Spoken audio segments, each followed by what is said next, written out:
All right, welcome back to the program. In case you're just joining us, it's time for our conversation. Right now, my guest is joining me, Ayodele Ebo, who is the senior economist and head of research and strategy at Greenwich Merchant Bank. Mr. Ebo, welcome to the program and thanks for joining me today. Yeah, good morning. Thanks for having me, Nancy. Yes, let's delve right in. Recovery, resilience. Which one should it be first? Should it be that of recovery, or should it be that of resilience? Because when I looked at the budget 2021, I said, where is the resilience coming from? So what should it be Yeah, first? I think the first thing, and you can see the order, is more of recovery. So when you are in a crisis situation, you want to first see how you stabilize, how you want to take yourself out before you think about how you can be resilient. You want to be resilient. And you see, even for the global economists, you can see based on even their advice, they are advising most even emerging economies to borrow now, and they all think about how to pay back once the crisis is sorted, and they can think about restructuring and also looking at debt sustainability at that time. Because when there's crisis, if you don't find your way, if you don't spend your way out of it, it may also increase the impact even on the crisis and on the populace and as well as on the economy. You've seen based on the World Economic Outlook, about 12 trillion has been spent either through as support, that through bond purchase buyback to ensure that the economy revive faster than it should be. So if not for some of those interventions that we've seen, I don't we feel that the economy would have been in a more dire situation than it is now. So I think it's more of recovery first, and that is why you can see a lot of the intervention funds that both from the monetary authorities as well as the fiscal authorities, what they are trying to do to see how they can reduce that impact on the populace and see how we can easily come out faster to the positive region. Mr. Ebo, that when we look at these numbers, naturally speaking, or not in a nominal term, um, every Nigerian would say, okay, fine, President Buhari has presented a budget of 13 trillion naira. I remember when we entered the trillions of naira, I think just after Babangida, if I'm not mistaken, then it was like billions. Before then, it was billions and billions as for budget. We see, according to the 2021 budget, that we will have an increased expenditure. Speak to me about what this really means, because we're having an increased expenditure. How sustainable will it be?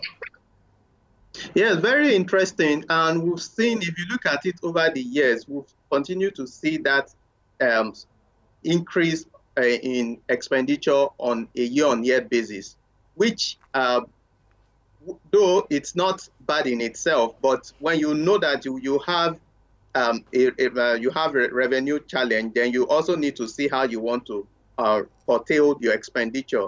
Yes, I spoke earlier that we need to spend ourselves out of recession, but it is now what do we need to curtail to reduce our expenditure? So you can see from the revised budget of about 10.8 trillion naira, that has increased to about it was increased to about 13.08 trillion. That's close to about 33% increase. But if you look at the revenue, based on the July budget per actual performance, revenue was around 2.7 trillion. If you want to annualize that, even if we factor in the impact of COVID-19 pandemic, the revenue may not grow beyond 4 trillion. So if your actual performance in terms of revenue is about 4 trillion now, and we're projecting about 13 trillion, then you also want to look at how do we finance that the budget. But not being specific on the expenditure, you will look at the only single item, personnel cost. Though I know it's a very sensitive area, personnel cost, which accounts for about 33%. That's close to about 3.4 trillion naira.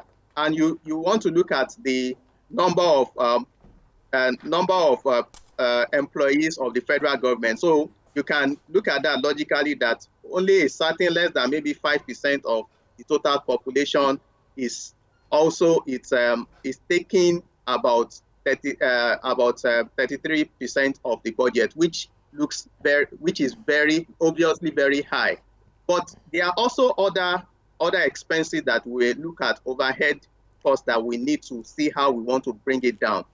I always look at, if you look at the economy just like a company, when you know that there's a revenue challenge, then you also want to look at what do you need to do to bring down the cost. We saw that a lot of companies tried to bring down their costs during the COVID-19 pandemic to see how they can sustain. But having said that, we know it's for us to recover, we will need to spend more. So the focus now will be the little revenue that we're able to get. How can we also maximize that revenue? Capital expenditure is there. About this is going to be the first time we would almost in a long time hit almost 30%, which is very commendable.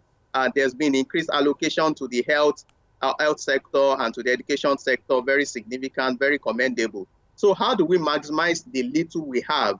It's what government we need to look at through public-private partnership, so that we don't just put in all those funds to finance those projects. You can use it as counterpart funding, which we know a lot of that is currently being done, and we feel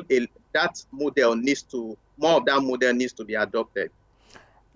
Let's interrogate this budget a bit further in terms of the expenditure. Like I said earlier, nominal terms of 13 trillion naira. But if you look at it critically, do you think that we are doing well in terms of having a budget increase year on year, if you take vis-a-vis the naira weakness? Because if you take a look at where the naira is now, about 461 at today, though the official rate is 379. And if you take a look at perhaps in the last 5, 6, 7, 8 years where we were in terms of the naira, perhaps 160 naira at that time, 150, but now it's 461. Would you say in nominal terms that we're really doing well in terms of spending, in terms of aggregate that overall increase for our expenditure? Okay, I get you clearly. If we adjust for the exchange rate devaluation on a year-on-year, the value the expenditure would be flat, which may also be one of the major considerations. But if you also adjust our revenue, if you also adjust the revenue based on that, you will see that the run rate is now higher, than the government will need to do more. And as we're talking about the expenditure, which is the cost, how would that be funded? So you look at the revenue, which is being projected, that's about 8 trillion naira. But when you look at the allocation, expected oil revenue is around 27%, but there's more dependence on the ministry departments and agencies. That's the government-owned enterprises. That they've increased the expected the agencies from about 10 to about 60. So now, if government is trying to rely more on its own enterprises, but when we look at performances in the past years, is that major portion that has always been lagging significantly behind. I know the president highlighted that the House of Reps should also try to emphasize, to scrutinize that, to see how we can be able to ring fence and see how that revenue can be wrapped up. But when we adjust, like based on your question, adjust it for exchange rate devaluation on a year-on-year, in real terms, the expenditure would be flat. Let's take a look at where government says it would also get revenue for this year. It is said that about 60 MDAs will be contributing to the revenue basket, except for the NNPC and the Central Bank of Nigeria. What's your take on this? It's not just about even contributing, it's about the transparency of the contribution from the MDAs. Because we've also seen, I saw some kind of news, how many days ago, some people also circumventing the, what's it called, is it the Treasury single account now? Or what? Yes, that's it. Yes, very, very interesting question. And that is the major reason why most of the projected revenue from government has always done maybe less than 50% of projected revenue from the MDAs. And now they are trying to increase it to 60. Beyond changing the focus, so now their target has increased. So they would also now be, their focus would change to see how they want to meet up with that target. So we may begin to see increases in terms of fees that we pay to some of these ministries and agencies, than also increasing the efficiency or increasing the efficiency of the services that they provide. But beyond that, they need to see how they want to, beyond the TSA, automate the collection process. Technology needs to play a major role in this so that there's accountability, there's transparency. So from, we can see how Remita has also helped. So from most people paying online, they are able to trace the income, and that would reduce the leakages and may also help government to be able to meet up with the target. But based on past performance, it's really government is really very optimistic to, despite that they are increasing it from 10 to 60, meeting that target would be, it would be a major surprise. And we feel that there are deliberate efforts or structures that they have put in place to increase the collection mechanism and also the remittance mechanism to the government. Okay, let's take a look at one sticky point. I will come back to the point which you made earlier about private sector participation or partnership with government. I will come back to it a little earlier. But one of the sticky points in the 2021 fiscal policy is that of debt servicing. The question for me really is that we've done a lot of borrowing. We're still borrowing. We're still going to borrow this 2021 fiscal year. The question really is that what have we really used the borrowed funds for? Are the borrowed funds for CapEx? How do we track what the government is borrowing for?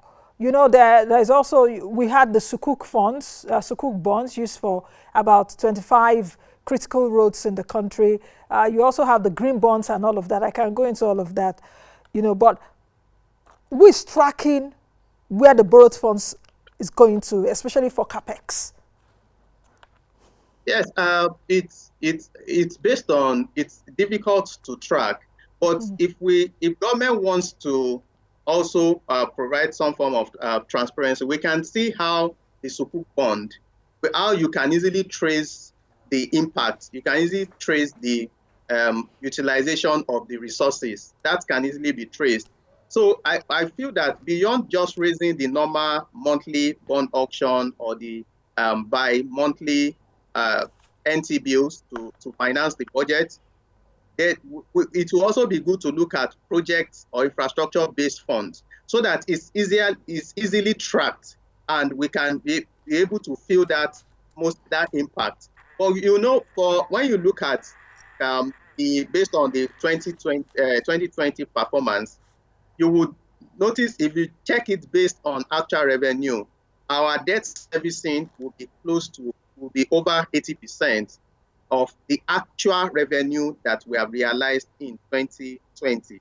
So that is getting unsustainable. If you check our debt structure, yes, about over 60% is domestic, and you have about over 30% external borrowings, a total of about $58 billion. So what we will need to, and for the external borrowings, would be every devaluation of the Naira or any adjustment in the Naira would increase the required Naira to service those debts. So that's debt servicing on one hand. we know the capital expenditure is always at the receiving end. But if you check, the government also needs to, the personnel cost, which has remained very high, the single largest item. And if you look at it vis-a-vis the revenue that has been made so far, you would notice that by the time you capture debt service, you capture the personnel cost, that's the non-recurrent debts. We know that most of the borrowings has been used more for debt servicing and non-debt recurrent expenditure. So capital expenditure, there's been a lot of focus to see how they want to increase the allocation to the capital expenditure. I think over 1.2 trillion has been released so far for capital expenditure. Yes, we know that this is a major area that can help accelerate our growth, and the continued PPP arrangement that government is currently looking at. We would also need to come up with a structure how we can attract back the foreign direct investment. If you look at the National Bureau of Statistics report for capital importation, we have less than, even as of last year, it's less than $1 billion, about less than $500 million worth of FDIs. Then for this year, it's really very minimal, and it's about less than $200 million. So most of the foreign direct investors are going into neighboring countries. So there needs to be a deliberate effort to see how we want to change that focus and be the major destination for long-term capital, so that can provide further support for the government and to jumpstart the economy. You know, long-term capital can also come from private sector. Since the private sector has a lot of room and perhaps financial muscle, not just in Nigeria, but look for funds elsewhere. Do you think that more companies should be encouraged to participate or come into partnership with government? The government has the policy, the Road Trust Fund, where we see companies like Dangote. Dangote was constructing, I think, the road in Apapa and Co. You can tell me the situation of that road. I'm not in Lagos, and it's been a long time since I went to Lagos, so I don't know the situation of that road now. Companies like Dangote, flour mills, I think companies like Guinness also were given some kind of tax relief of around 50% if they help construct roads. You're looking at the second Niger bridge. The federal government has said that about 46 billion has been used so far. My guest yesterday did analyze that in 5 years. So if you're putting another 5 years, it will take another like 5 years. So it's taking you like 10 years and it's still not completed to do a second Niger bridge. So how should private sector participants be encouraged moving forward? Since we talked about transparency for government funds, I won't forget what the IMF chief said at the time, at the height of this pandemic, that government should spend, but they should keep the receipt. But we've seen that government hardly keeps the receipt, but it loves to spend. But private sector spends and keeps the receipt. So how do you expect private sector participants to be encouraged? Okay, I think government they've started that step of they've realized that government is constrained in terms of revenue, and they can't take us out of we can't achieve that growth, that 3% growth rate that they have projected, or if you look at the 1.7 that they have projected, IMF is projecting, if there's no collaboration with the private sector. So you spoke about the Apapa Ojota road, which is under the infrastructure tax credit scheme. Where I think there are currently like 3 roads. We have the Ilorin-Jeba road also under that scheme, and I think one also in Rivers. So we believe that Flour Mills just also signed up one recently to the Agbara axis.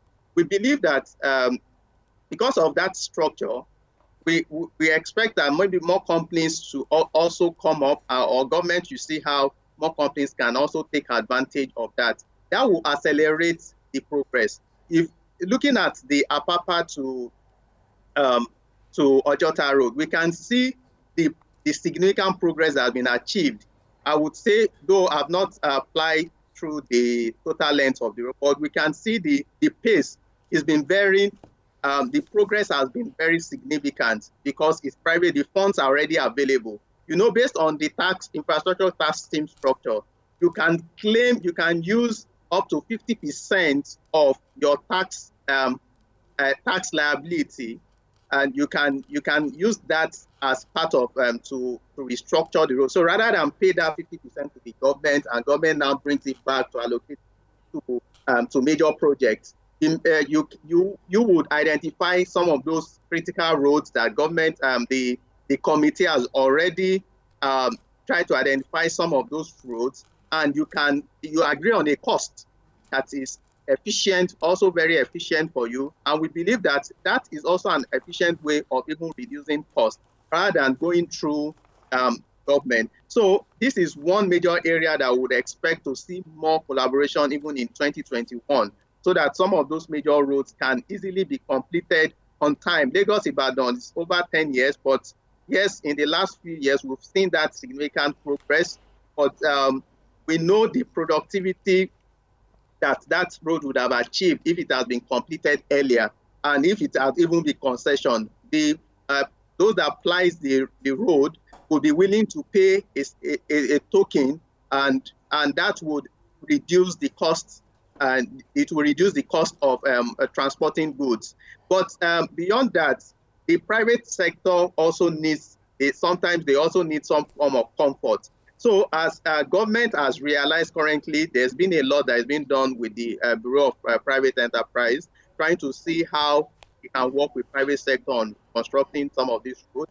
And we believe that as we progress, that mindset they will begin to provide confidence such that there's no policy reversal, so that would give those one or two policy reversals that we see on some of these PPPs sends very wrong signal to potential investors. Okay. Both the domestic and the foreign investors are really required to support our growth. Okay, just quickly as we finalize this conversation, and perhaps you answer this question in about 35 to 40 seconds. The president has said that we should brace up for another recession, second in 4 years.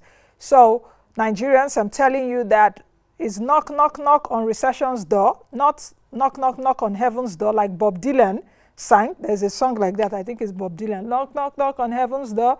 Now, the recession is knocking at our doors. Do you think that this recession or the incoming recession will be more gruesome than we saw during the pre-pandemic levels? Yeah, I think this would be worse. We've seen the Q2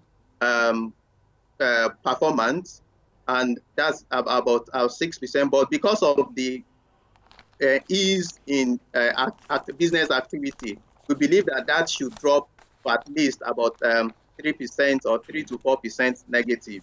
But by and large, we know that as we progress, even looking at IMF projection for Q2 for 2021, rather 1.7% for Nigeria, we know if we are able to accelerate this policy, we have the economic sustainability plan that should also help us out of recovery. We don't know how much of implementation we have seen within that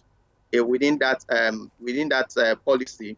That would help reduce that impact. But with the reduced COVID-19 spread that we're seeing, we believe that towards the end of the fourth quarter may be a marginal negative level, which will further take us into recession. But we are hopeful that in Q1 2021, we should have returned into a positive region. Okay. Thank you for that, Mr. Ebo. Thank you for joining us today on the program. May your day be profitable. Thank you. I'll see you soon. All right, I've been speaking with Ayodeji Ebo, who is the senior economist and head of research and strategy at Greenwich Merchant Bank. We've been talking about recovery and resilience according to what the 2021 budget is. As we wind down to the end of the program, let's quickly bring you the package from the Central Bank of Nigeria. I will see you all again tomorrow. Don't forget to be the best you can be and continue to protect yourselves so that the rising cases can actually reduce in Nigeria. I am Nancy Naji. I'll see you all tomorrow. Bye now. Thank you for watching our video. Please hit the subscribe button below, turn on post notification to follow all our updates.